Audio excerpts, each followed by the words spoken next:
말씀과 함께 걷는다 25번째 미카서.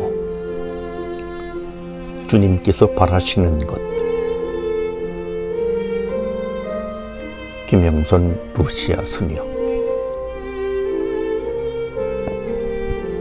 이스라엘이 시나이산에서 하느님과 맺은 계약은 그들이 하느님의 백성으로 거듭나게 된 사건입니다.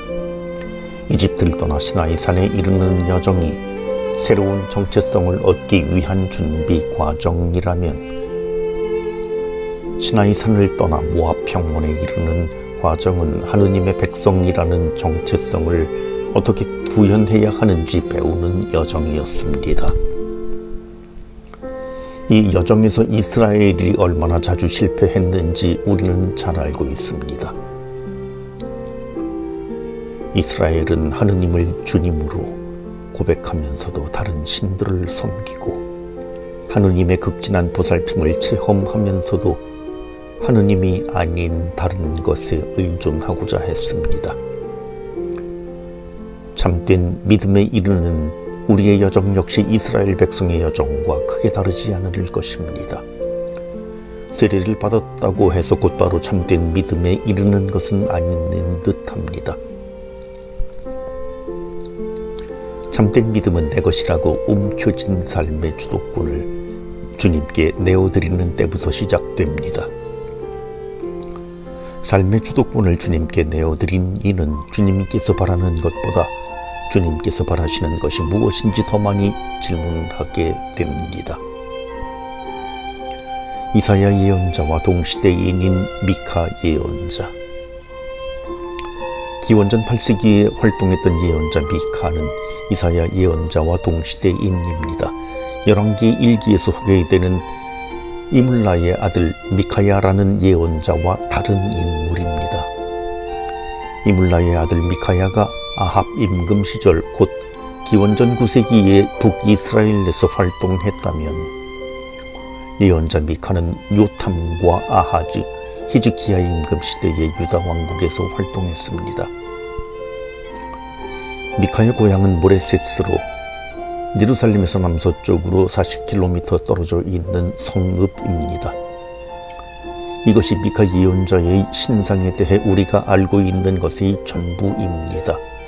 그러나 미카의 활동 시기를 살펴보면 미카 예언자가 경험했을 일을 추정해 볼 수 있습니다.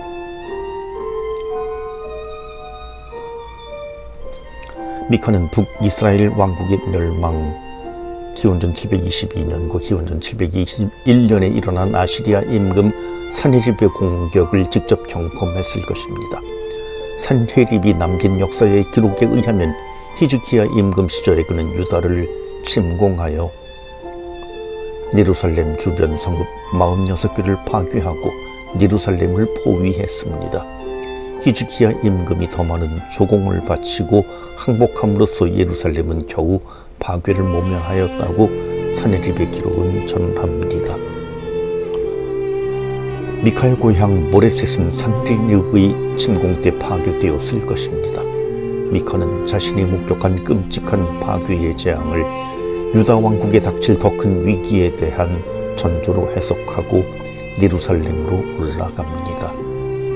그러나 예루살렘의 주민들은 사태의 심각성을 알아차리지 못한 채 불의와 우상 숭배를 일삼습니다. 미카는 앞으로 닥칠 하느님의 무서운 심판을 경고하며 그들에게 회개를 촉구합니다.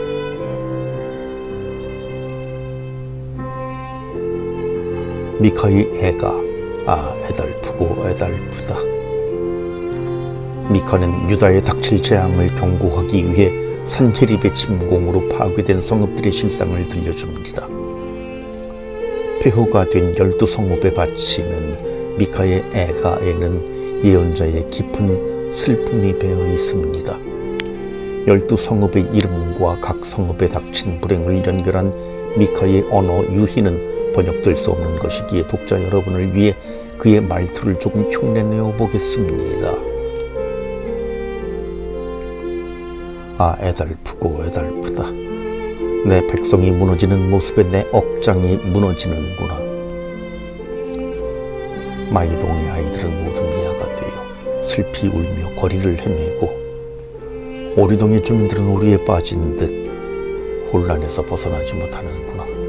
삼성동에는 세 개의 별이 떨어져 쑥대밭 같은 세상이 되었고 가리봉동 사람들은 갈갈이 흩어져 가는구나.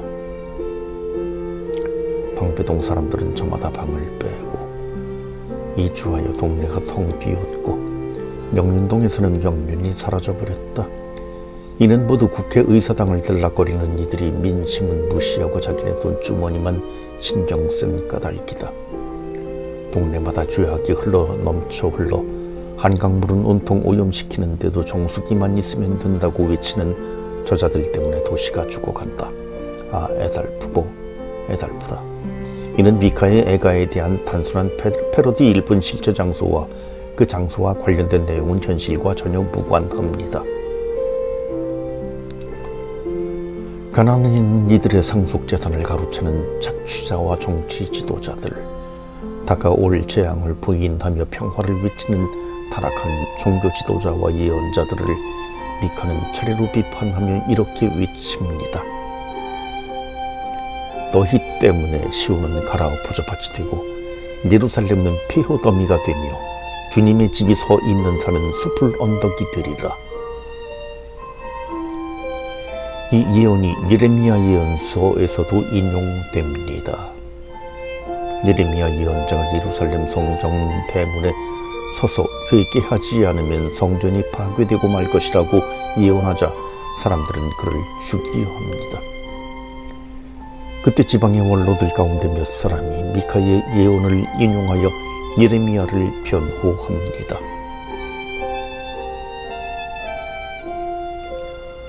공정을 실천하고 신의를 사랑하며 네 하느님과 함께 걸어라. 불의와 우상 숭배는 북이스라엘이 멸망하게 된 원인이었지만 예루살렘은 오므리의 규정과 아합 집안의 모든 행위를 반복하면서도 그들만은 무사할 것이라고 생각합니다. 미카는 폭력을 일삼고 거짓을 말하며 부정한 저울도 속이는 유다의 주민을 향해 파멸의 날이 오기 시작했다고 선언합니다. 파멸의 날이 닥치면 그 어떤 노력도 아무런 결실을 거두지 못하게 될 것이라고 경고합니다. 그들은 아무리 먹어도 배부르지 않고 씨앗을 뿌려도 수확하지 못하며 포도를 밟아도 포도주를 마시지 못하게 될 것입니다.